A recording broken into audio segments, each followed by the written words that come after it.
something beside me, a light to the kerosene, and the places aren't real anymore, and the faces don't say anything, in the silent light of the mind-blown sphere. It's a game, Devil's Chess Club. Devil's Chess Club.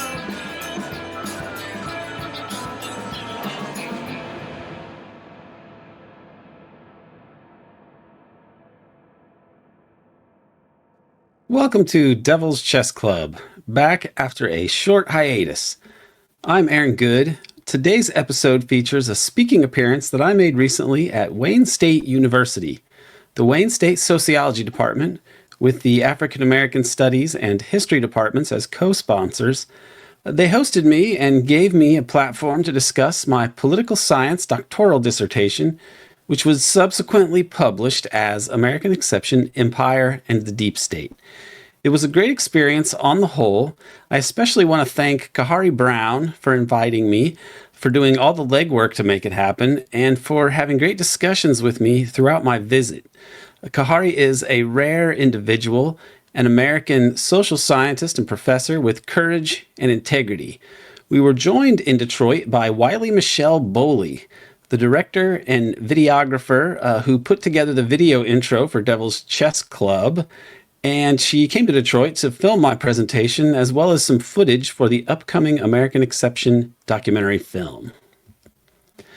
Devil's Chess Club is part of the American Exception podcast. Today's episode is free, but if you appreciate serious, deep political research and analysis, consider subscribing to the American Exception podcast on Patreon. We have over 200 episodes and counting. We just posted a 2-part discussion on the new JFK assassination releases, which also reviews my recent article on CIA counterintelligence chief James Angleton and how he used a Mossad agent to keep the CIA in the dark about the so-called Cuban business, which involved mob figures and included an assassination apparatus. Angleton's CIA within the CIA was working with Mossad and the Lansky Syndicate, all running a new Murder Incorporated, which was essentially protected by not just Angleton and Richard Helms, but also essentially the heads of both the FBI and the Federal Bureau of Narcotics. I discovered the document that the CIA tried to hide, which shows that Angleton did not tell the CIA director that he used a Mossad agent to bypass the entire CIA, with the outcome being that there was very little paper trail at the agency when it came to the details of Angleton's mobbed-up Cuban business, especially the assassination apparatus, which many, if not most, JFK assassination researchers believe was later redirected at President Kennedy. The URL is patreon.com/American Exception. Subscribe if you can, and either way, please kindly like this video and subscribe to this American Exception channel.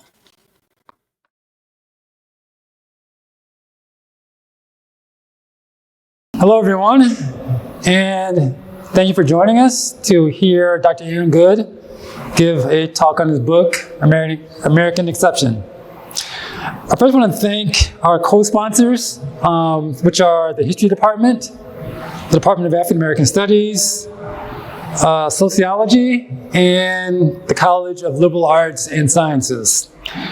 Now, we are fortunate to have Dr. Aaron Good present a lecture based upon his book, which I just mentioned, American Exception, Empire, and the Deep State. This is a fascinating book that examines the role that corporate and financial elites, working in concert with our national security apparatus, play in determining our foreign policy. Aaron, who earned his PhD in political science from Temple University in 2020, is an academic that walks in the footsteps of public intellectuals such as Howard Zinn. In Zinn's 1970 book, The Politics of History, he called on historians specifically, and social scientists more broadly, to make their work relevant and accessible to the broader public. He further argued that as social scientists, we have time to observe and reflect on how powerful interest expand and restrict opportunities for all. We also have the methodological skills to assess the impact of expansion and restriction of such opportunities on our qualities of life. To that end, Then argues that we as social scientists have a moral obligation to produce work that makes plain what is often obscured or neglected in our news media, in our popular culture, in our public education, religious institutions, etc. If done correctly, the result of social science is to inform the public so we can make informed decisions that make our democracy meaningful and beneficial to the interest and well-being of the public. And following in the footsteps of scholars like Howard Zinn and C. Wright Mills, Aaron has courageously done this by intently examining the role that powerful banking and corporate interests play in shaping the contours of our foreign policy, irrespective of what the public demands and or the interest of our elected officials. In doing so, Dr. Good has made his work accessible on public and free platforms such as the Geopolitical Economy Report on YouTube, where I found out about his work. Earlier this year, Jeffrey Sachs, a Columbia economist, interviewed him on his YouTube channel, The Book Club with Jeffrey Sachs. Brianna Joy Gray recently interviewed him about his book on her YouTube show, Bad Faith. And Good runs his own American Exception podcast, where he regularly offers his informed opinion on American foreign policy. With that, please join me in welcoming Dr. Aaron Good.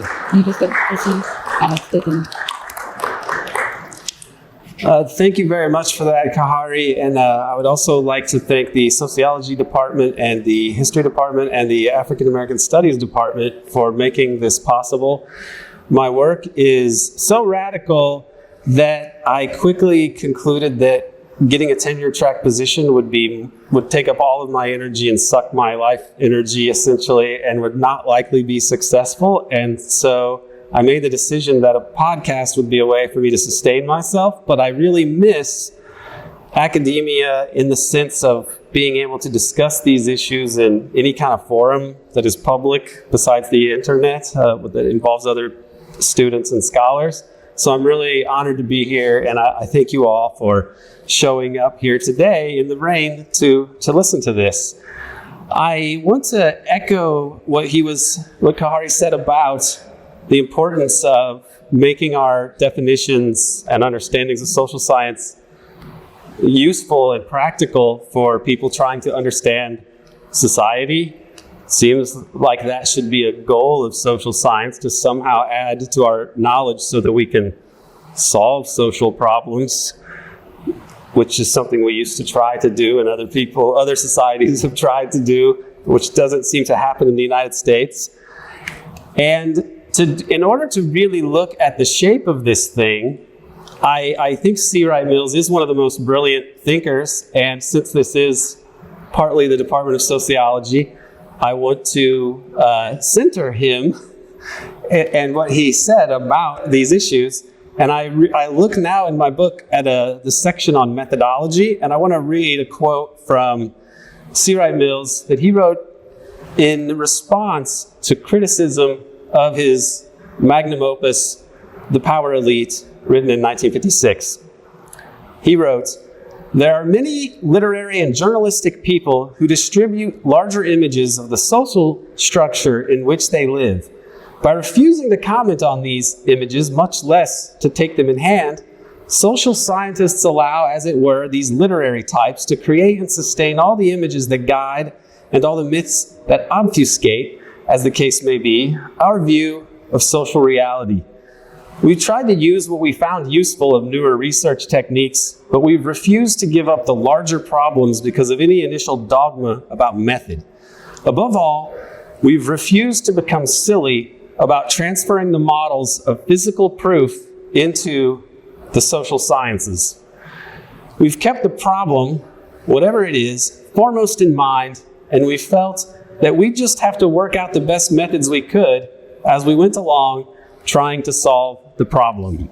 I think that that is relevant to today, and at the risk of giving people more C. Wright Mills than they can handle, I also would like to talk about his master tasks for intellectuals. And this is most of the list that he compiled here as a preface to an essay, if I recall correctly.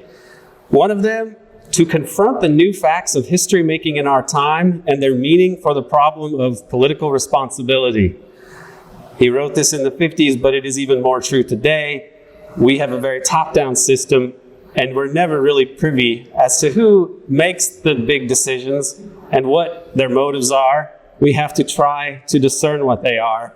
We know it clearly doesn't work the way that we are told in civics classes and Poli-Sci 101.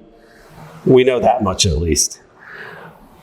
Social scientists or intellectuals should continually investigate the causes of war, and among them, locate the decisions and defaults of elite circles.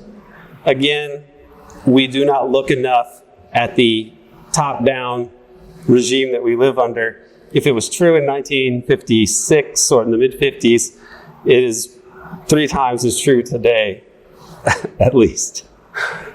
Also, intellectuals should demand full information of relevance to human destiny and the end of decisions made in irresponsible secrecy. He saw this very clearly in the mid-50s. This is 2 decades before Watergate, about a decade before the Kennedy assassination, well before Iran-Contra. And I don't know how many other scandals should I, roll off here. This would take up all my time if I were to do that. And this might be more normative, which is naughty if you're a social scientist, but cease being the intellectual dupes of political patrioteers. I think we should take this to heart. So for similar motives, I wrote my dissertation, American Exception. And if you're familiar with political science, you know that it is even more stodgy and essentially conservative than sociology or anthropology or African American studies. And I think the more you understand political science, the less you probably understand politics. Michael Parenti once joked that it should be called apolitical science. And I think he was correct with his joke. But the title of my dissertation was American Exception, Empire, or Hegemony, and the Tripartite State. Sorry, I've had a few iterations of it. There was an article, a dissertation in the book. But the book title, American Exception, Empire, and the Deep State, the title itself is almost an abstract for the book. It's obviously about the U.S. system, the regime, and the exception refers to the overriding of law by the state or the regime, the sovereign power, such as it is. Something that we have seen repeatedly, something that is so commonplace we don't even think about it. The U.S. is violating the Constitution now in many ways, and every time that the U.S. goes to war overseas, it is violating the U.S. Constitution. It is violating the supreme law of the land when it goes to war overseas without the authorization of the United Nations Security Council, because the United Nations Charter is a U.S. ratified document, or a United States Senate ratified treaty. According to the Constitution, ratified treaties are the supreme law of the land. The UN Charter mandates that no member state can attack another member state or even threaten aggression without the approval of the UN Security Council. So every time that the US overthrows a government or it bombs a country or invades a country without UN Security Council approval, it is violating not just international law, which is kind of fuzzy and informal and with no enforcement mechanism, it's violating its own constitution. This is institutionalized and it is nearly constant. The rule of law does not prevail in the United States in just that fundamental sense of we can bomb and kill anyone we want. If Donald Trump assassinates Soleimani in Iran, that's fine. He can do that. There's no punishment for this. Even though we've supposedly outlawed assassination or issued executive orders saying that we will not assassinate people, we do it anyway. What's the rest of the world going to do about it? we're the most powerful. So this is essentially what we're talking about, top-down power. And how do we understand this in social science or in political science when political science and all the behavioralist approach of social science is predicated upon an assumption that the United States, or the entity in question, is open, generally lawful, pluralistic, and democratic. But in reality, the US is not any of those things. It really hasn't probably been ever completely, but it's only become more egregious in the recent decades. And I put the start, or the origin of our current crises is really the end of World War II and the position that the US had of overwhelming power vis-a-vis the rest of the world, and the decision of US elites to go for global dominance in the aftermath of winning World War II, being the only major power left standing, having over half the world's industrial production, and over half the world's gold reserves. The US was an imperial juggernaut whose power vis-a-vis the rest of the world was greater than any empire in world history. This is the richest, most powerful empire in world history. And we were so powerful that we could invent reality domestically and abroad to a large extent.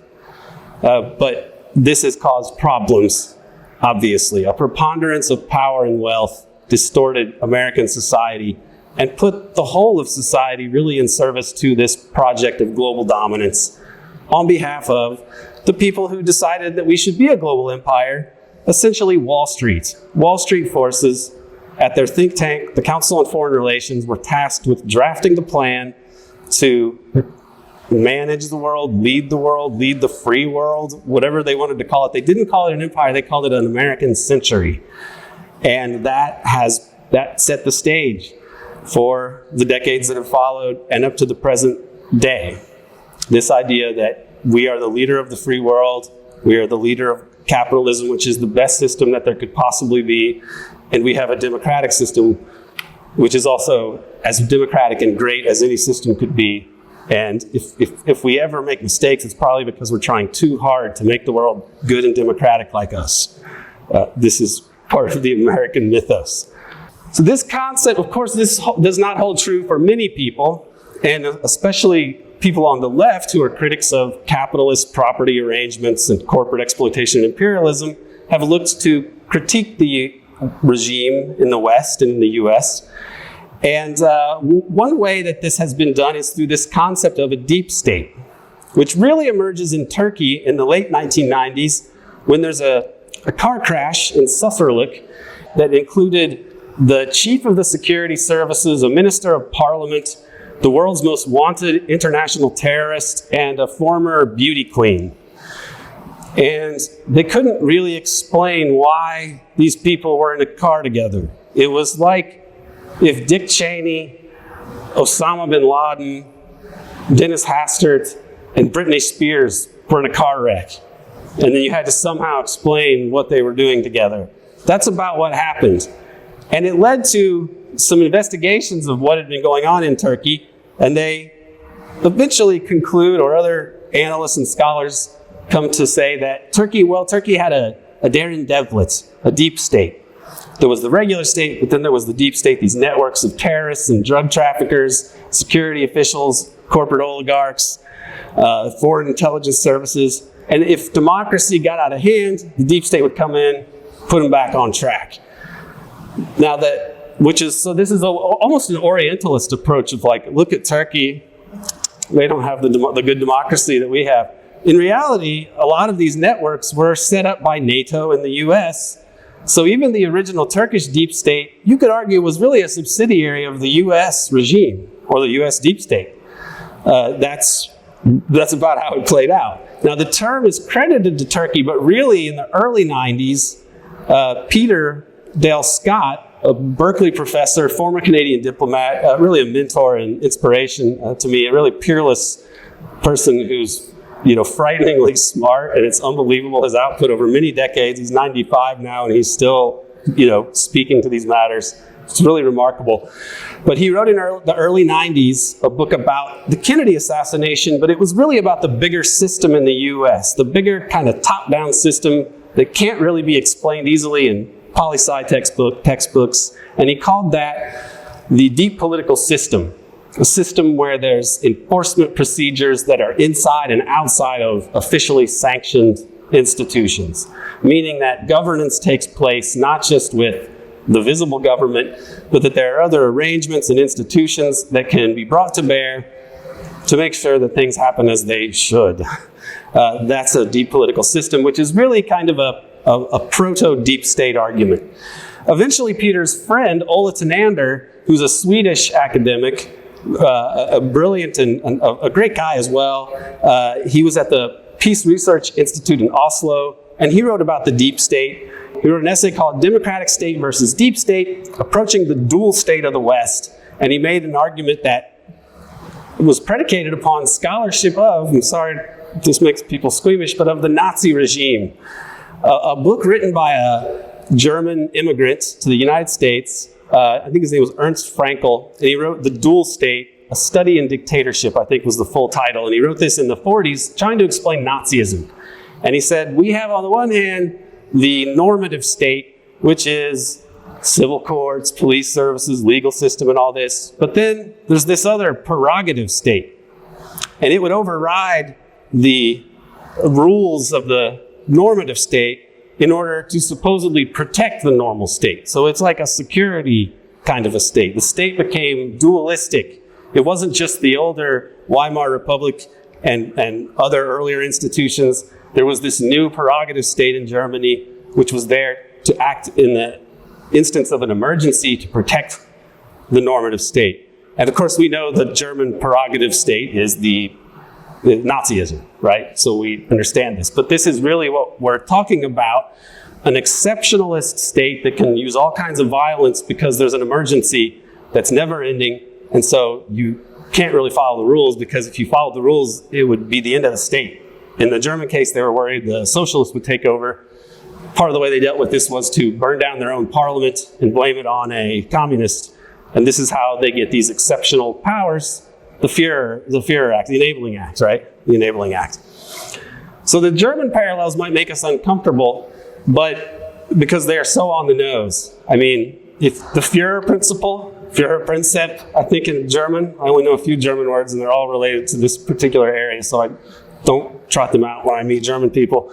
But the Führerprinzip is basically, the Führer he's the leader, what he decides is best, he can do what he wants. And he will protect the nation. Well, internationally, we have this thing we call the liberal rules-based international order. But when it comes down to it, it's essentially an American Führer principle for how international affairs should be handled. The US makes the rule. We call it the rules-based order. You've probably heard that phrase. But who made most of the rules? You know, US-dominated coalitions. And then who gets to violate the rules at their whim?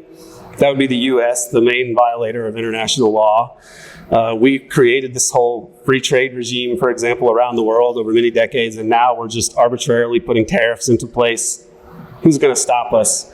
You know, nobody apparently yet. So this is the core of what we're getting at. Okay, I'm going to go a little bit faster here and trace the evolution of the deep state concept, because it has been so bastardized, let's just say, by people like Donald Trump and Alex Jones and right-wing people. But recently, Christian Parenti, who's the son of Michael Parenti, I was really honored that I like Christian's work as its own, but it's on its own, but especially his father I really admired. And he wrote an essay on the historical materialist roots of the deep state concept. And I really appreciated this. This was a couple months ago. And he had a pretty good review of my book as part of this article. And he just says, this is a left-wing critique. This deals with how the capitalist state overrides democracy at its whim. And he elaborates on this. And I really appreciate that, because Donald Trump's embrace of the term probably hasn't helped me, really. You don't necessarily want to be associated with that. Peter Dale Scott wrote about the deep state earlier on in the mid-2000s as a milieu inside and outside the government with the power to steer the history of the public state and sometimes redirect it. And he also said that sometimes there are extra-governmental structural components in the deep state system. This means that there are entities that could come together in an organizational sense and do what perhaps the CIA can't do at a given moment because it's limited by congressional investigations or something else. That it goes beyond just saying, okay, we found the deep state, it's the CIA's operations department, or it's the Joint Chiefs, or it's the inner sanctum of the National Security Agency. It's a much more diffuse thing than that. He wrote in American War Machine about events in the 70s, and they go through the 1980s, involving Saudi arms merchant Adnan Khashoggi, the Bank of Credit and Commerce International, and the Safari Club. And these were institutions that were, and arrangements that were created in the wake of Watergate, when there were all these intelligence investigations, and the CIA felt that it was under so much scrutiny that it couldn't go around murdering everybody and overthrowing governments and doing all the propaganda and other crimes that it routinely commits because people were watching it too closely. So former CIA officials and other intelligence officials create what they call the Safari Club, which involves Iranian intelligence, Egyptian intelligence, and US figures like Richard Helms that were probably instrumental in setting it up. And they basically could do what the CIA would do, except without any government sanction whatsoever.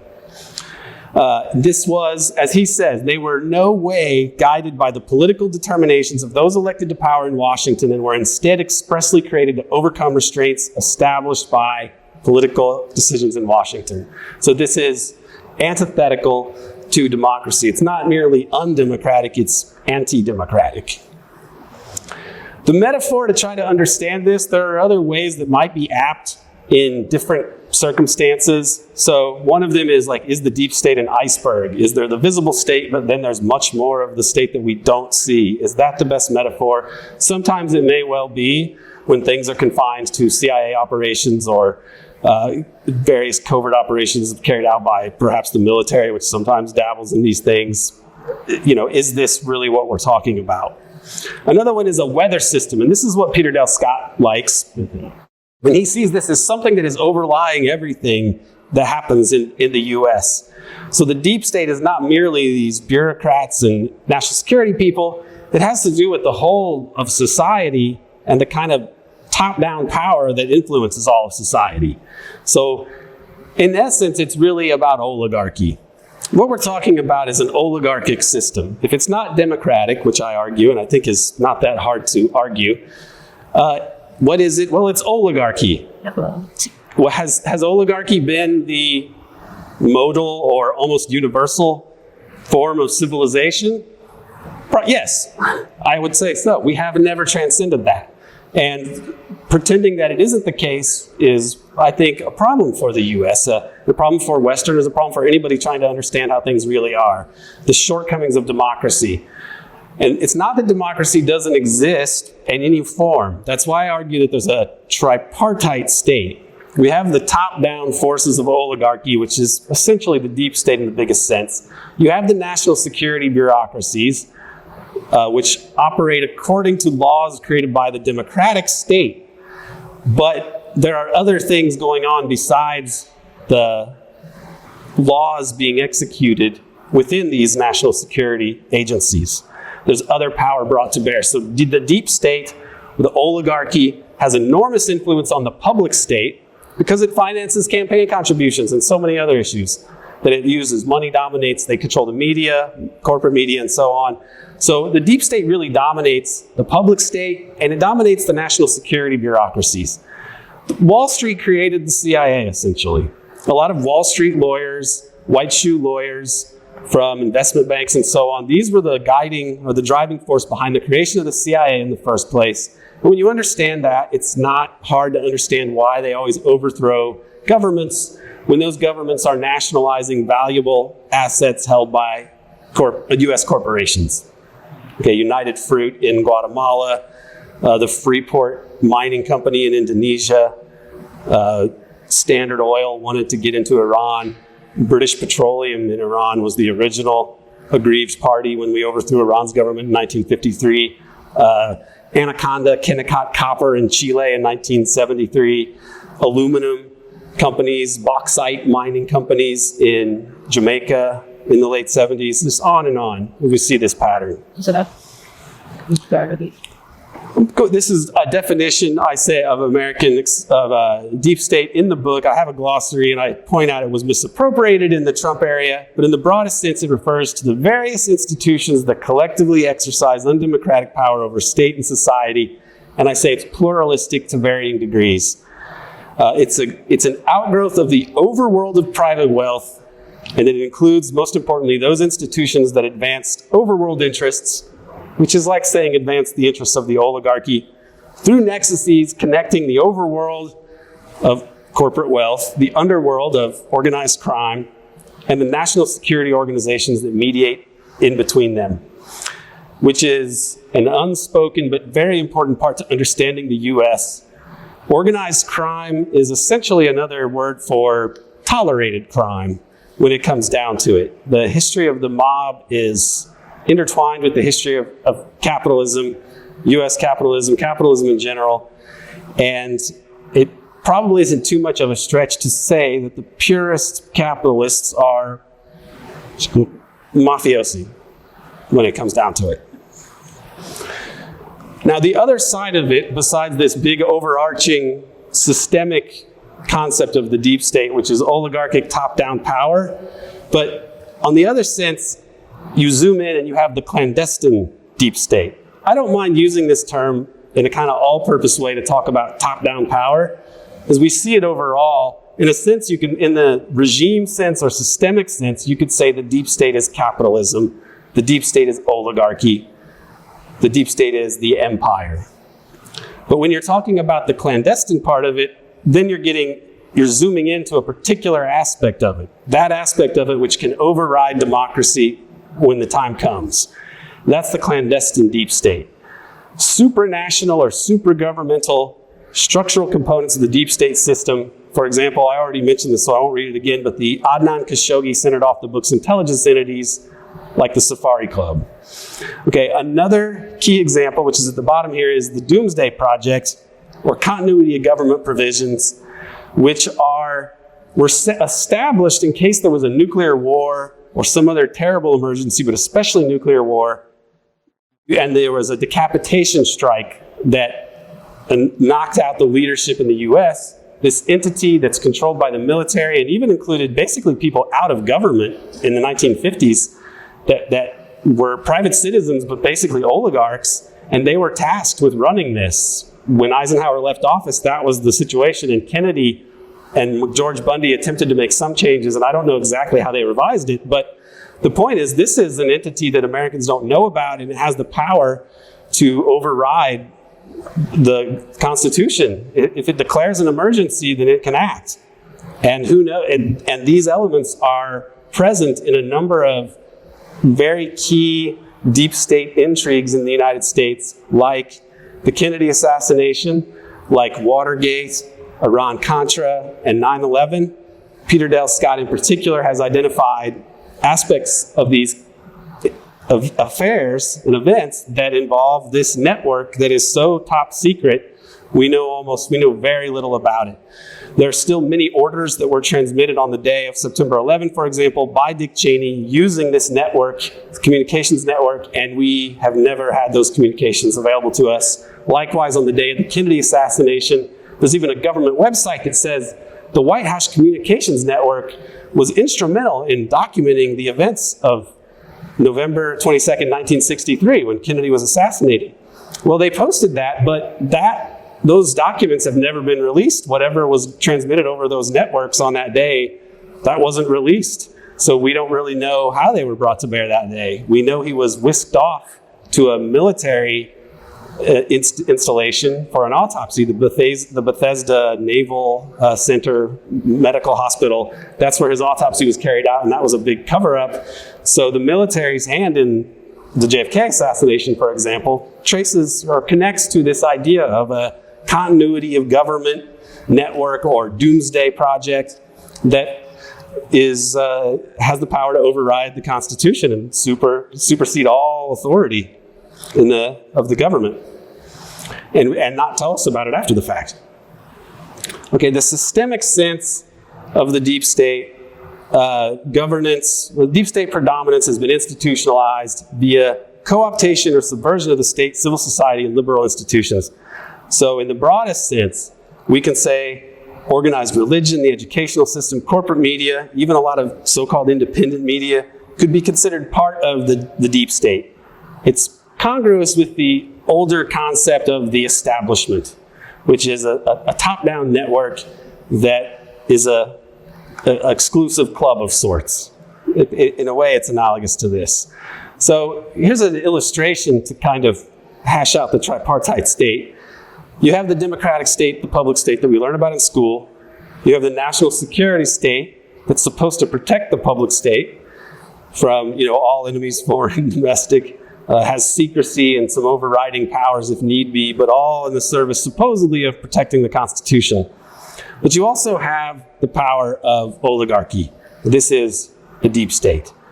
So this is a model of the American state, tripartite state, and it attempts to conceptualize the power of oligarchy and capitalist elites who have political power far beyond anything that's mentioned in the Constitution. If there is an issue with the Constitution fundamentally that we can trace this to, it is that the Constitution put limits on the power of, on state power with the Bill of Rights and so on, but it put essentially no limits on private power.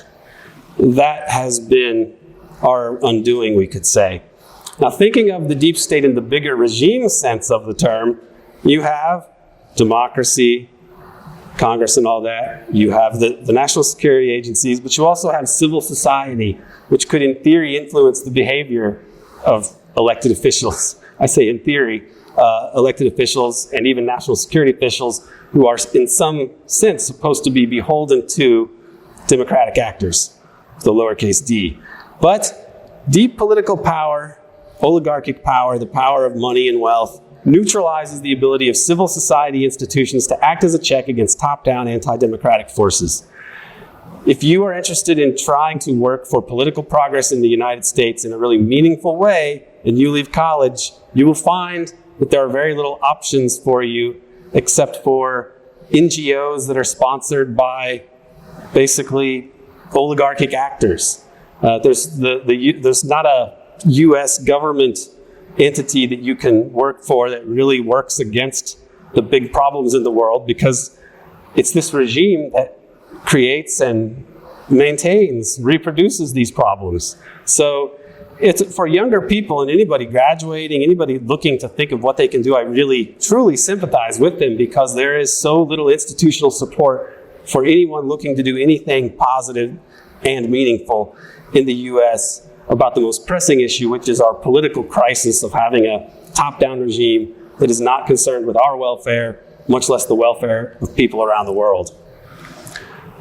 So what we see is civil society, the national security state, the democratic state, it's all overwhelmed and dominated by the power of oligarchy. Now, when I wrote this, after I wrote the book, I got an email from someone who worked at a kind of militaristic think tank, and he said, "Could you send me a review copy of your book?" And I thought, well, he will hate this book, but I would like for him to write a review on it because it would be good. He got a review copy, and he never wrote the review of it. I tend to think, this might sound like I'm too pleased with myself, but I really think it's that the core arguments in my book are going to be pretty hard to argue with. Like, it's going to be hard to argue, no, the U.S. is lawful. The U.S. is democratic. The U.S. is not an empire. I mean, so he never wrote that review. So I'm going to anticipate criticism or some things that I have heard elsewhere and address some of these. Is the deep state really just the state acting as the dictatorship of the bourgeoisie? This would be a Western Marxist kind of point of view, that the state is a monolith. It's top down, but it's just the bourgeois state. The bourgeois state is the dictatorship of the bourgeoisie. Well, if it were that simple, you wouldn't have these conflicts that we've had in recent years or decades. For example, JFK's assassination. The more that you look into this, the more it's obvious that regardless of who the shooters were, the regime killed JFK and made sure that this was covered up for decades. So that's one conflict, JFK versus the regime. When his brother wanted to investigate the assassination and resume peaceful coexistence, or the negotiations for peaceful coexistence with the Soviet Union, Robert Kennedy wanted to be the president, and he sent a messenger to the Soviets saying, "We know you didn't kill my brother. He was killed by a domestic right-wing conspiracy. The new government is not friendly to Jack's vision of a peaceful world. But when Robert Kennedy gets to the White House, this can resume." Well, Robert Kennedy never got to the White House. He was also shot in the back of the head from a guy standing in front of him, like 5 feet. He was shot in the back of the head at point blank range, which people are still trying to figure out how that happened. But at any rate, the oligarchy killed some of its own members, the Kennedy brothers, because they went against the prerogative of the forces that created the U.S. empire, essentially. And they've covered it up ever since. So it's not a dictatorship. It is pluralistic to some degree. We could call it oligarchic pluralism. That's a good, clunky political science sounding term, and I think it's about right. Pluralism, democratic pluralism, is largely a joke. C. Wright Mills put more than enough nails in that coffin, really, in the 50s, if we're being honest. But there is a kind of pluralism, but it's like a pluralism for billionaires, basically. So what about Ola Tenander's dual state idea of the deep state? Well, I think that there's more than the national security state and the public state. When it comes down to it, they can organize things like the Safari Club or various other kind of fascist international organizations that have been there to do things that maybe the CIA couldn't do or didn't want to do. There are many ways that these forces can organize to reproduce oligarchy and the rule, the hegemony of empire over this whole system. So I believe that we're talking about something deeper than the dual state. The reason you have a deep state, whereas the Nazis just needed a dual state, is that the U.S. pretends that it is a democracy. And so what is deep is the dictatorship aspect of it. What is below the surface is the dictatorship aspect of it. It's denied as much as they can. Although it gets harder and harder nowadays when they're deporting people for, speech crimes. It's the formerly hidden deep state is now emerging, and we see it, and surprise, it is fascism. Aren't the FBI and the CIA's operations arm and the Doomsday Network simply elements of the national security state? Well, the more that you look into them, these are not monoliths either. For example, James Angleton was doing things that the rest of the CIA was unaware of. As the head of counterintelligence, even the director of the CIA was misled about things or kept in the dark about very, let's say, sinister, sensitive intrigues that were being handled by James Angleton. Additionally, people like Hoover have connections to oligarchs. It's been reported that the reason Hoover never went after Meyer Lansky was that, and instead went with this idea of the Italian mob that was controlling everything, and only grudgingly did that. And that the reason for that was that Meyer Lansky had blackmail on Hoover relating to Hoover being gay. Whether that's true or not, Hoover did protect Lansky and the Lansky syndicate. And he was close to other backers who were perhaps fellow travelers of Lansky and who were big supporters of Israel. I think a guy named Rosenstiel was one of Hoover's big backers, and he was a steel magnate, as I recall. So these people in the CIA or in the FBI have connections to oligarchs and often even to mafia-connected figures. There's a whole political economy connected to organized crime and to the upper echelons of capitalism that exists, and it's intertwined with the national security state. The national security state's behavior cannot be adduced simply by looking at its bureaucratic and legislative authority. It's much deeper, and you have to be willfully blind to not realize that the FBI is going after student groups, going after leftists, anti-war people, critics of capitalism, especially radical black activists, that they do these things all the time, and that they are acting as the secret police, essentially, for the deep state, for the establishment, for the oligarchy, whatever we want to call it. This has been so shocking lately to hear liberals saying, Trump, he's going to politicize the FBI. And then hurt.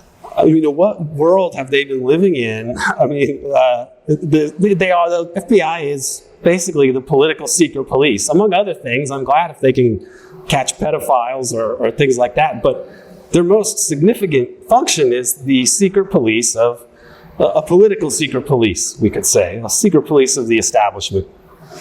And the doomsday network with the military is similar in that, as I said before, an earlier iteration of it, and maybe still today, had on its executive committee oligarchs, people who were private citizens out of government. But if there was ever a nuclear war, you'd call up these guys and they would be part of a committee that would run the country. So this is more than just a bureaucratic structure. It is put to the use of top-down rule for an oligarchy. Are we really just talking about an oligarchic system? Peter Dell Scott has in some ways stepped back from the debate and is more eager to say, well, it's just oligarchy and it always has been. Well, I agree with that, but the deep state is the American form of oligarchy. You can't just have a group of kings or a council of elders that you might have had in a Greek city-state or any earlier civilization. They were oligarchy, but they didn't really have a deep state in the same sense. They may have had power that was hidden in some way or another, but the deep state is a function of the U.S. needing to maintain its legitimacy by superficially being a democracy. But since democracy would lead to people voting for their own economic interests, probably, you have to have some other part of the regime that's there to make sure that democracy doesn't break out. That, in a sense, is what the deep state is. It is sort of the antithesis of the democratic state, that the deep state is. But I've recently finished an article based on James Angleton's church committee testimony of 1975 and a page that was 86th, and it happened to be page 86, which is, so I go with that pun in the article, maybe too much. This was a page where Angleton admits that he never told the director of the CIA that he, for his Cuban operations involving Bill Harvey, which included an assassination apparatus and partnerships with organized crime to effect assassinations, that instead of allowing the people in Cuba to be able to communicate with the CIA through normal channels, Angleton made the argument, well, the Soviets have penetrated us so much that I had to go to an outside source. So I did the only thing I could do. I just let Mossad be the intermediary between all the murder incorporated business that we were running on Cuba. But I basically had to because, it's important to keep these things secret. The gravity of this is so huge. And then in the same breath, he turns around and they ask him, well, did you tell the director of the CIA that you were doing this? And he says, yeah, I'm sure he knew. But, he probably wasn't that interested. Somebody else presses him again and says, okay, but you're saying this is so secretive and dangerous that you have to take these steps. Shouldn't McCone have been notified about this? And he eventually admits that McCone likely didn't know, right? So you had a situation where the most sensitive operations and murderous operations that the CIA had tried to conduct were kept secret from not only the president, who didn't know, but even the director of the CIA wasn't aware. Because the older director, who probably did give some approval for this, Allen Dulles, had been fired by Kennedy, and he was replaced by John McCone. John McCone had no idea what Angleton was doing. Angleton was working with Angleton and William Harvey were working on assassination operations involving mafiosi and all sort of other subversive operations for Cuba. And the rest of the CIA was kept in the dark about this because they used Mossad for this operation. And James Angleton was the liaison between the CIA and Mossad. And Mossad has many assets in the US that are worrisome when we look at it today. In particular, two people who actually helped to ship the arms to the Zionists in Palestine in 1948 were Jimmy Hoffa and Meyer Lansky. And Meyer Lansky And the National Crime Syndicate had access to Teamster pension funds. This was used to develop for all sorts of friends of the syndicate, friends of Meyer Lansky. So, and this is who Robert Kennedy was going after, Jimmy Hoffa. This wasn't really understood that it's still not really discussed, for example. And I say this, this Israeli role in the American deep state. And so for many people who followed the Epstein saga, there was a sort of famous Israeli intelligence officer, Ari Ben Menashe, said Epstein appears to have been running a sexual blackmail operation for Mossad. And his partner, Ghislaine Maxwell, is the daughter of Robert Maxwell, who is well known as a Israeli asset. So it's not a stretch at all to say that Epstein would have been in that mold. The U.S. can't address this, journalists can't address this, but this is understood by people, strangely, especially people on the internet. A lot of them understand this. The internet, academia and the media have defaulted on their responsibilities. So a lot of these discussions are had on the internet, and discussions on the internet vary in the reliability of the speakers and the analysis that you find, but this is the only place where these sort of discussions typically take place. So this traces back to the early days of the Cold War. It's very strange. Harry Truman gave Meyer Lansky the Presidential Medal of Freedom in 1945. He was the head of the National Crime Syndicate, essentially. He was the biggest launderer of drug money. That's essentially why he created Las Vegas, was to launder money from a Mexican drug syndicate he had set up, run by a guy named Harold Meltzer, and they needed a place to try to launder that money. They found it in the desert.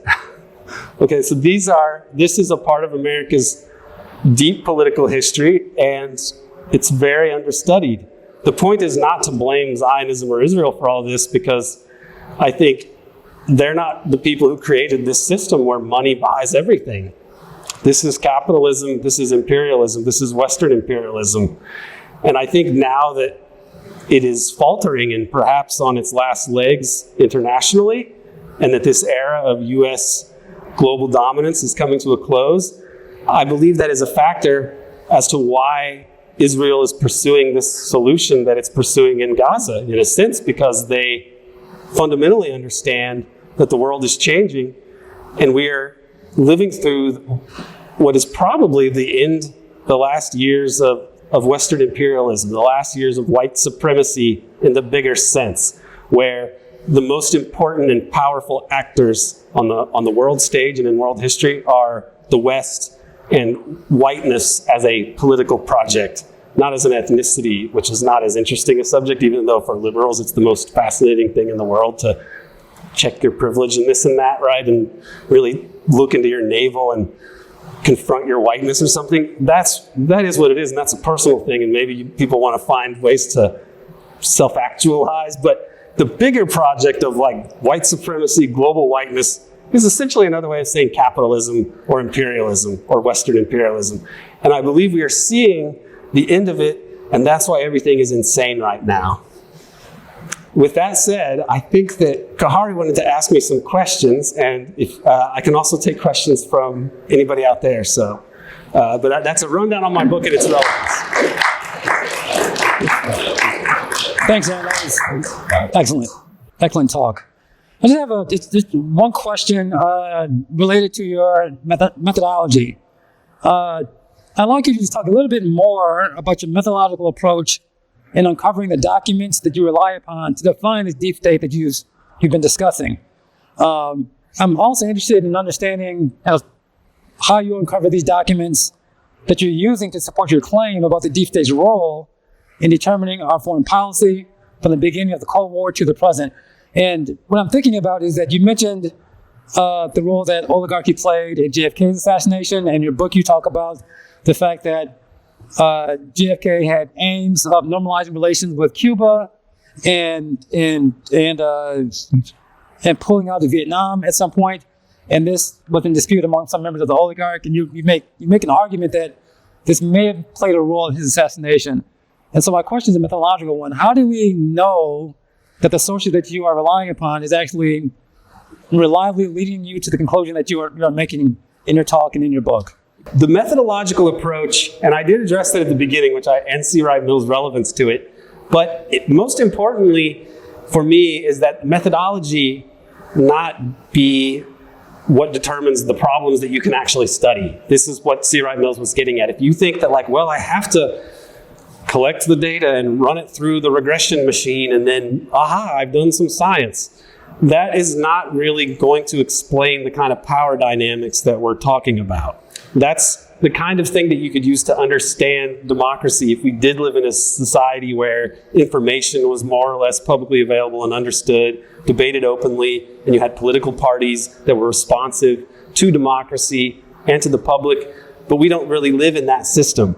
So in my estimation, social science methodology, especially since the end of World War II, has gone away from Charles Beard and C. Wright Mills and those kinds of approaches, which would be more illuminating if you wanted to understand power, and we've become quantitative, slavishly devoted to quantitative methods.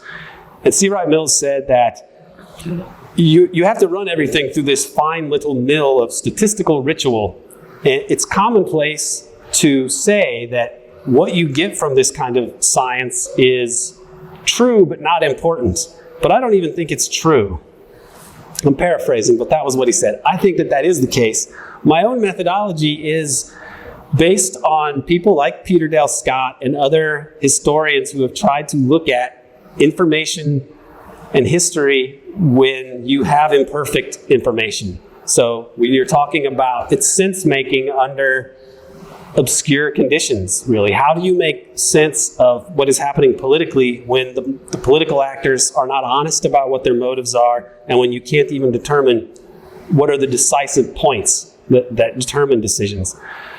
One metaphor or analogy that I use in my book is criminology. So the intelligence analysts who would try to understand what was going on in the Kremlin by looking at whatever sources they could find for some empirical data and gathering information any other way that they could to try to understand the political cleavages within the Kremlin superstructure or hierarchy, and then thinking of the US in a similar way. Since these are opaque, we're going to have not full information, but enough information comes out sometimes that you see something important and that it falsifies the dominant narrative that the state might put out. So there are a lot of cases like this, but Peter Dale Scott's sort of formative or seminal case of trying to do analysis on this is Jack Ruby. Okay, Jack Ruby, according to the Warren Commission, was a local nightclub owner who killed Lee Oswald because he didn't want Jackie to go through the hardships of a trial, which would make her sad. So this concerned local pimp came in and shot Lee Oswald in a room full of cops whose only job was to protect Lee Oswald. And then the Warren Commission says he wasn't part of organized crime. But he was part of organized crime. That right there is an important data point. Why would they cover something up like that? It means it's extra important. The things that they leave out are extra important in my estimation. It's called a negative template. And when they tried to re-examine the Kennedy assassination in the 70s, they finally said, okay, it probably was the mafia. We can't prove it, but we think it was a probable conspiracy. A lot of people don't know that the last official investigation into the Kennedy assassination said it was a probable conspiracy. But they blamed it on La Cosa Nostra and maybe some Cubans. So it's an Italian mafia thing, but not the whole organization, and some Cubans, but we just can't really figure it out, so maybe somebody will investigate it down the road. That was where they left it. They still covered up aspects of Jack Ruby, especially his connection to the Teamsters, which should tell us, hey, that's important. What is the significance of the Teamsters and Jimmy Hoffa? Is Jimmy Hoffa like the capo of capos in organized crime? Is he the one so powerful that he can execute the president? Well, when he gets out of jail, he gets murdered pretty quickly, so probably not. But he's already murdered, and he's already been murdered, but for some reason Congress is still covering up Jack Ruby's connections to Teamster rackets. Why is that? I'm not going to give you an answer to the question because I don't have a perfect answer, but what I'm saying is the things that they obviously lie about should be especially noted, and that's a way to proceed in a sense. That gives you clues to figure out what is happening in a particular case, the negative template. And in general, you have to accept that we're talking about probabilistic conclusions. There's not a perfect case where you can say, I have proven this and that. We have to look at patterns of facts and the networks involved behind policy in elite circles, and anything involving the clandestine, covert operations are especially dicey because this is our government engaged in the falsification of history. Covert operations are done so that we can make some event happen politically, and then we can say, we didn't do that. I don't know. It must have been people looking to promote democracy, and that's why they took to the streets, and now we have a new government in Guatemala and in Iran. That's why. So then how can the public make sense of this or approve or disapprove of the policy? They don't know the policy. They're not supposed to know the policy. Yeah. This is the kind of system that we have, and methodology needs to adjust to that. Thank you for that. My next question, again, is more of a methodological one as well. And this question relates to, well, how do you verify the sources that you're relying upon as being reliable? That's my central claim. Again, you made a case about JFK's assassination. You made a case about Robert Kennedy's assassination. And my real question is, how do we know what we know based upon the sources that you're using? Right. A lot of the times that you would be looking into these cases, you'll bemoan the fact that you can't find a document that will explain everything. Especially the more secret and important something is, the less likely it is to be put in writing. You have people like James Angleton here, who said to the church committee, he said, intelligence supersedes writing. A director won't want to put these things into writing.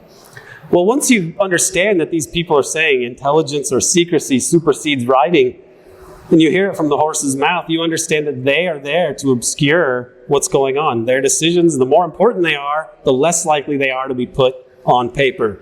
Understanding that it makes it a challenge. So if you find something in a document that is important and explosive, that's relevant. But if something being missing in the documentary record isn't necessarily indicative of anything, because a lot of the most important things won't be committed to paper. So in terms of evaluating the veracity of documents, this can sometimes be a problem. There's been sometimes when documents were leaked to people as part of operations, like when George W. Bush ran for president in 2004, they leaked these forgeries to CBS. CBS ran a story about how he got out of his service in the Texas Air Guard. He was basically AWOL, but it should have been punished. But because they had given fake documents about this, which probably is what Bush did, but because they had snuck in these fake documents to this news report for Dan Rather gets discredited, and then the whole story just goes away because it was basically an intelligence operation. What I'm saying is documents are not infallible. We typically don't have documents for a lot of the most important and explosive things, so we are limited in how we can address these shortcomings. This is really not the fault of social scientists. It's the fault of us having a regime that operates this way. We actually, instead of thinking, hey, social scientist, hey, conspiracy theorist person, that's irresponsible. The irresponsibility or imperfect analysis of anyone looking at these things is a much smaller issue than the fact that we have a regime that routinely resorts to secrecy and covert crime as a matter of governance. That is much bigger than any methodological error that people might make. So I think secondary sources by iconoclastic researchers and scholars, these are very useful. Checking the notes of where they get their sources. In a sense, you have to be more careful with all of your sources and citations when you're writing about controversial things than if you're just writing an article that is more or less, or making an argument that is congruent with the dominant narrative on these issues. Then you don't have to be quite as meticulous. You need to be even more meticulous if you're writing about this stuff. And I think if you see all of the citations in American Exception, you'll see I was kind of obsessive about this. There's over 1,000 footnotes, and it was a real hassle, but I didn't want to be taken to task for making errors of fact. So it's more important to be rigorous and careful and meticulous if you're writing in these areas than if you're just writing things that are mainstream friendly. Thank you. Very thought-provoking. So my first question is just like, when we're thinking about this from your perspective based on your model, do you think you are part of this sort of deep state as you that do they they're right that makes it? Whether they would want to think of the deep state per se, like explicitly, is hard to say, but people that organize these kinds of systems and institutions do recognize, they have an agenda to override Congress or to circumvent the policies of leaders that they wouldn't like even in their own government. And so what would Angleton have thought, I'm part of the deep state? No, because that term didn't really exist. But in another sense, he had to think of himself as someone who knew better.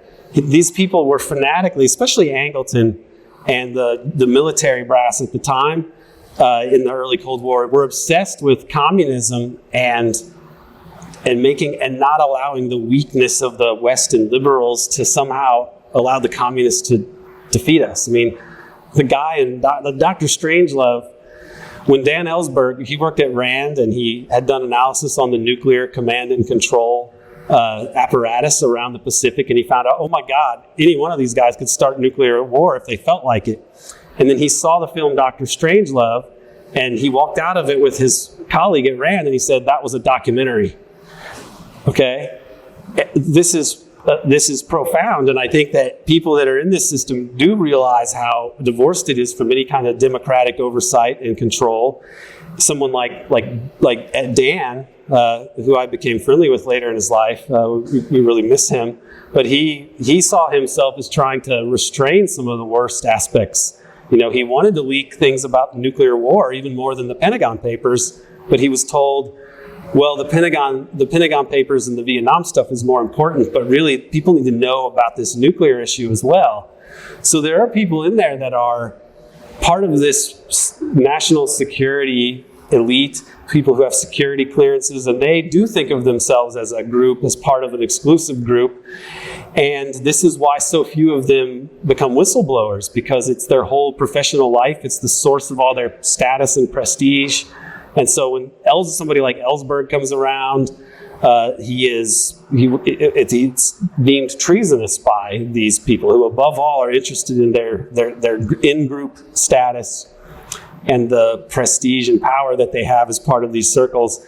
And if you betray the secrecy in any way, you would end your status there. So the people that have access to this kind of power and command these institutions, whatever terminology they deploy to describe themselves, they do understand themselves as part of a governing elite whose mission is so important it can't really be understood by the public. And if they stopped to think about it, they would have to recognize how ultimately undemocratic it is and anti-democratic. But their concern is their own careerism and furthering the interests of the regime and rising in this hierarchy. And if you do a good job in the national security state, you could get a nice, especially if you're a Pentagon, a military officer, a general, you can go work for a military industrial complex firm after the fact and cash in on your lifetime of service. These people are part of a governing elite and they know it.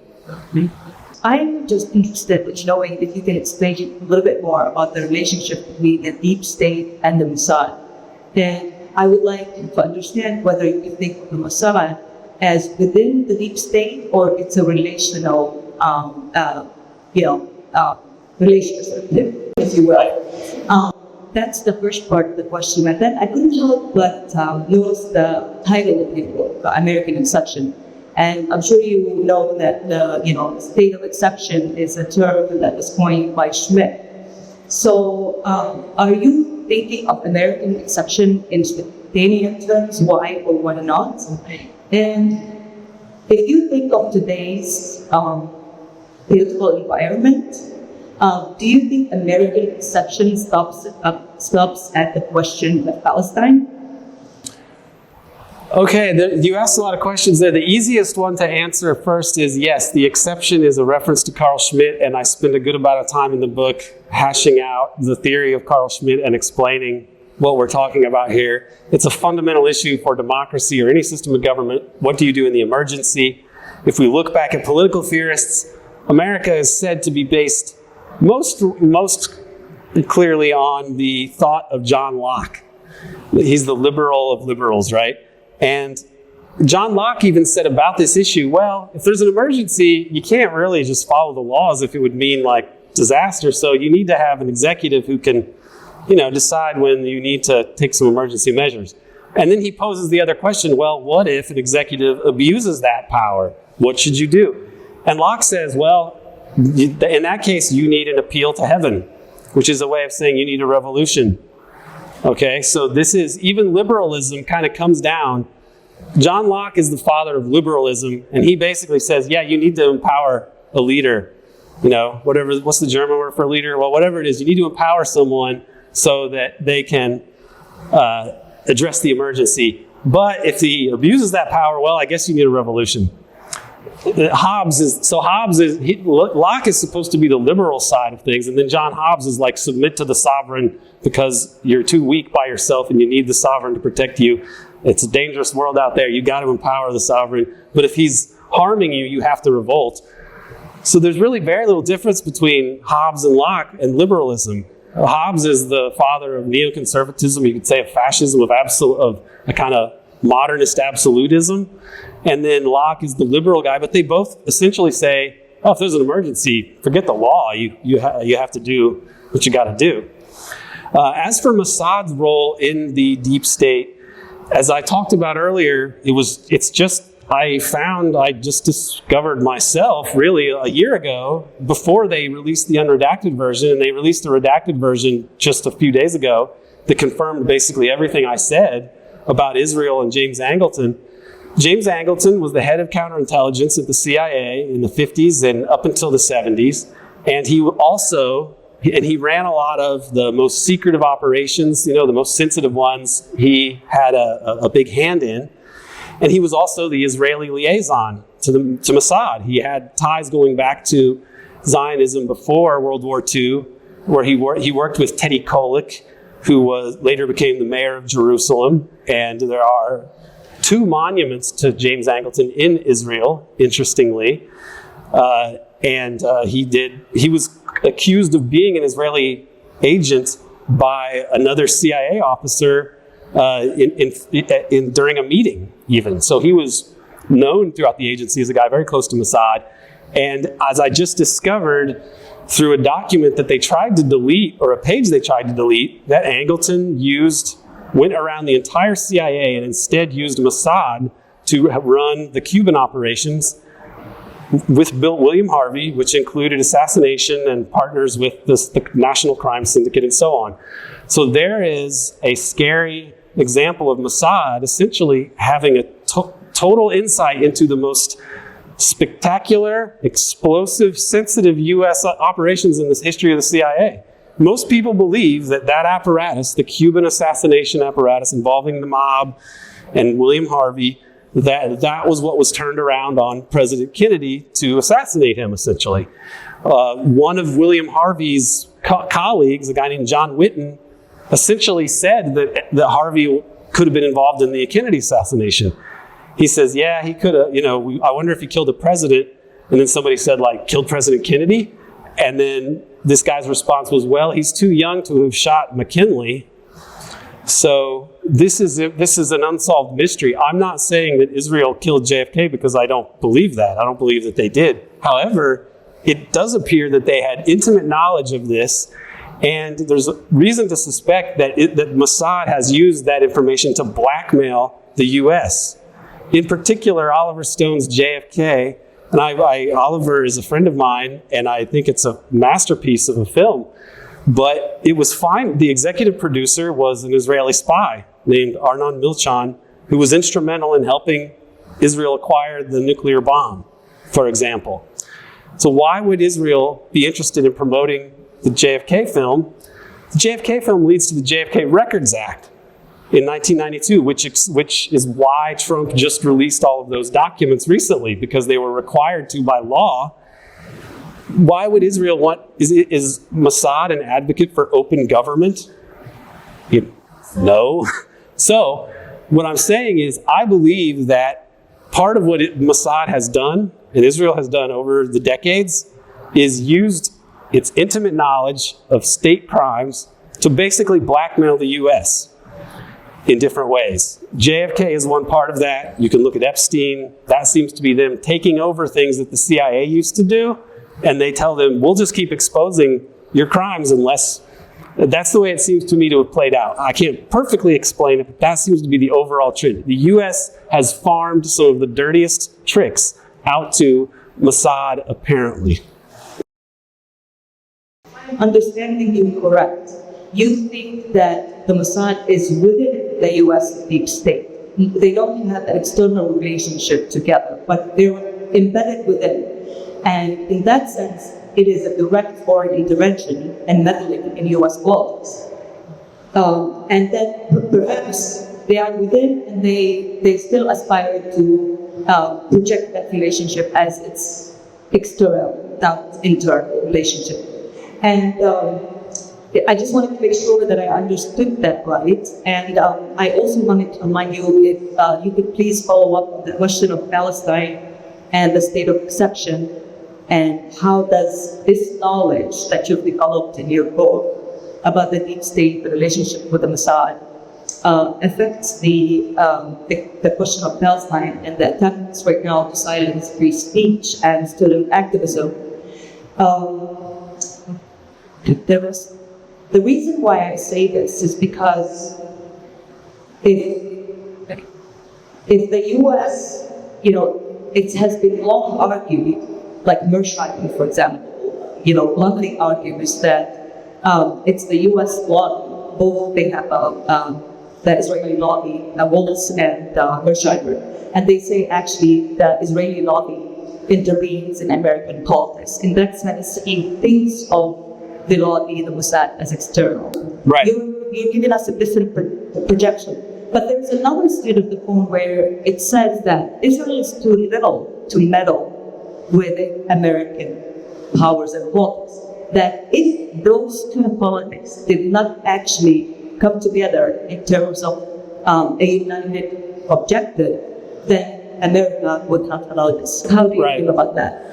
Okay, yeah, this is, what you're saying is an issue that has preoccupied me really for quite a while in trying to discern what in the world is piloting this thing. I appreciate that Jeffrey Sachs gave a really positive review of my book and interviewed me on this, and on the book, and that he has been going around saying essentially that Netanyahu has been running American foreign policy for decades. Now, I believe that is an oversimplification, but a justifiable one for a public intellectual, considering that he's trying to explain this to people. Really, Netanyahu represents, I would say, this apex of expansionist Zionism, but he did become the center, the focal point of this, really beginning in the 1990s. He commissioned that clean break report in the mid-90s, which was saying we need to have a clean break with the peace process, and we need to really crush all these governments around here that could potentially get in our way. And we get rid of the peace talks, no land for peace. We need to just control this region however we can, get the U.S. to fight these countries, whether he says that or not. This is really what ends up happening. So Jeffrey Sachs is essentially correct when he says, Israel has dominated U.S. foreign policy, especially in the Middle East, for decades now. Part of this story is the Israel lobby. It's in multiple forms. It kind of corresponds to the tripartite state in a sense, because how does this sort of greater Israel maximal Zionism impact the public state? Well, that's the Israel lobby. That's obvious enough. Campaign contributions and so on. Okay? In the national security state, you have these arrangements with Israel where Israel has been involved in very sensitive operations. And sometimes I would say they have likely exposed some of these U.S. operations for their own benefit in order to give them more of a monopoly on the black bag, dirty tricks things that to the extent that they control them at present. It's also very strange that when they wanted to assassinate Julian Assange, does anybody know who the CIA went to as their intermediary to do this? Well, my understanding was that it was Sheldon Adelson, right? Who is the main sponsor of birthright tours.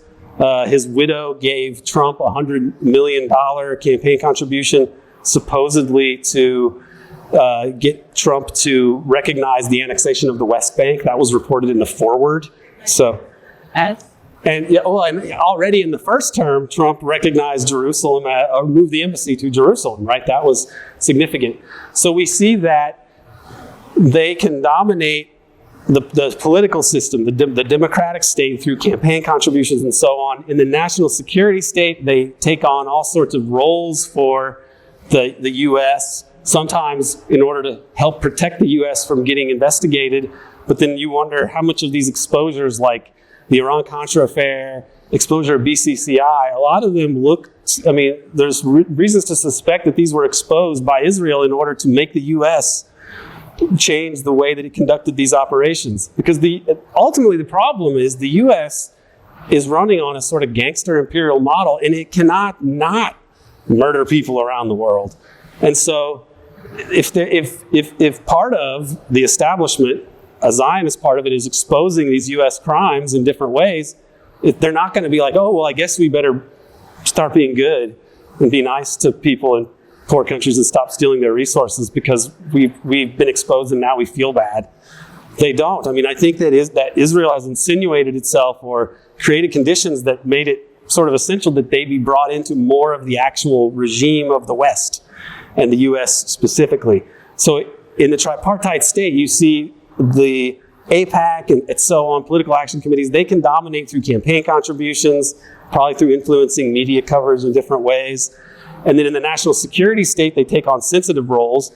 And then if you think of the sort of deep state as this oligarchy in general, just think of every institution that is afraid to actually even allow its own students to protest, for example.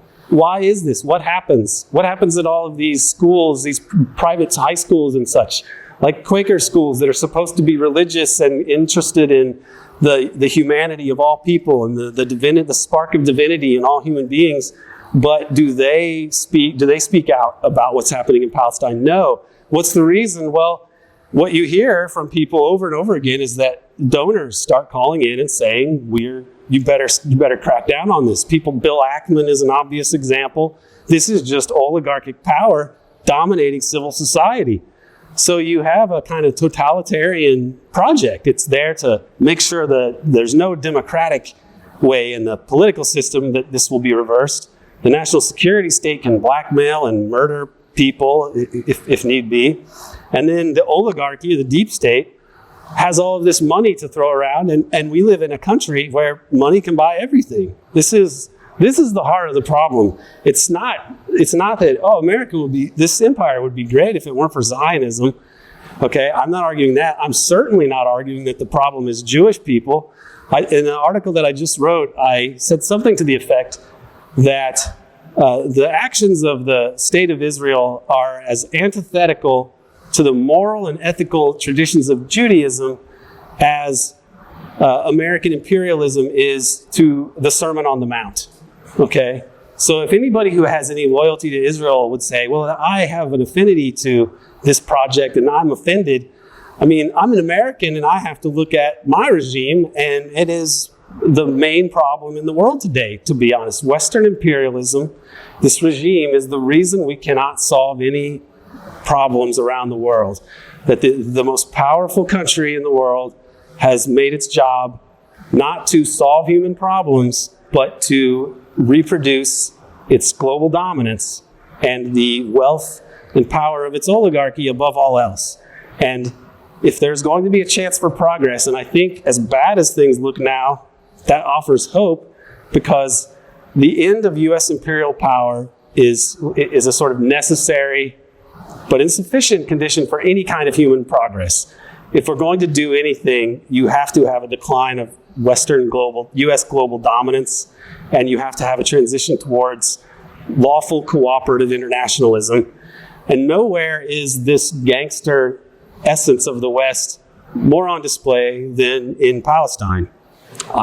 It's shocking. It's not that there haven't been atrocities before. It's not that we didn't see. Well, we know of hundreds of thousands of people being killed in the Iraq War, in the Afghanistan War, 500,000 at least killed in Syria, 39 million or more refugees created from the global war on terror, and then the sequel, the Arab Spring Wars, Syria and all that. So we know about all of these things, but it's never been so visceral and so concentrated as it is in Gaza. And this is happening right as the U.S. is losing its legitimacy, any claim to legitimacy and moral authority. And I think it's a catastrophe for the U.S. in terms of the U.S. status in the world. However, the U.S. the way it has behaved, it is not deserving of high status. People should recognize the criminality that the U.S. that overtook the U.S. I think that there were people in the U.S. Establishment who recognized that this was the wrong path. In particular, people that I would consider more compatible with the way I would look at things, Henry Wallace and John F. Kennedy.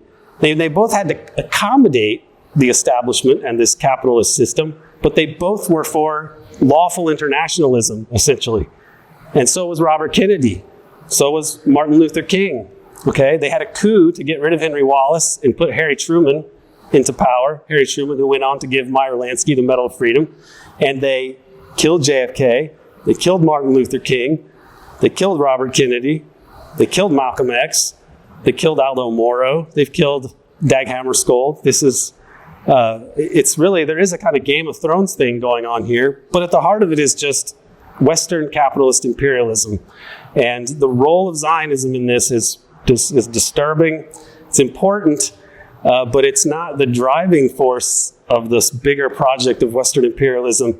It just, through a number of strange historical factors, it came to have a lot of power in the U.S., and the U.S. was decisive, and so we see what we have seen in recent decades. I'd also say the last U.S. president who really tried something different is not someone that I admire particularly. In fact, I am very opposed to him in general. It was George H.W. Bush. And he withheld loan guarantees to try to compel Israel to enter into negotiations for a Palestinian state. And I believe that's why he lost in 1992. And his son probably went off in the other direction to compensate for that, to make sure he could get a second term. That's what people have told me who are close to people who know the Bush family. You know, a former oil executive and person who ran the oil ministry in Iraq told me that he knows from a friend who was an Exxon executive that the Bush family believes that they lost in 92 because of the Israel issue, and therefore that's why George W. Bush basically let Cheney and these other neoconservatives do whatever they want, because he thought that would get him a second term and he wouldn't be a loser like his father. But I don't think he's necessarily going to be remembered as a winner. You can't, even for greedy reasons or imperialist reasons, the U.S. should change its policy in the Middle East because it's only bringing the end of the U.S. empire, I believe. But domestically, the power of Zionism, I won't even say the Israel lobby because it's deeper than that. It is too strong in the U.S., and so we're left with this. We're in this very strange position. It's kind of coming down to, are we going to attack Iran or not? It'll be disastrous if we do. It doesn't seem that we can do it, but then the power of Zionism is such that we can't not do it. So we have a real crisis here, and this should be the goal of anyone. The most urgent, proximate thing we could do right now, or the specific thing, is to stop a war with Iran.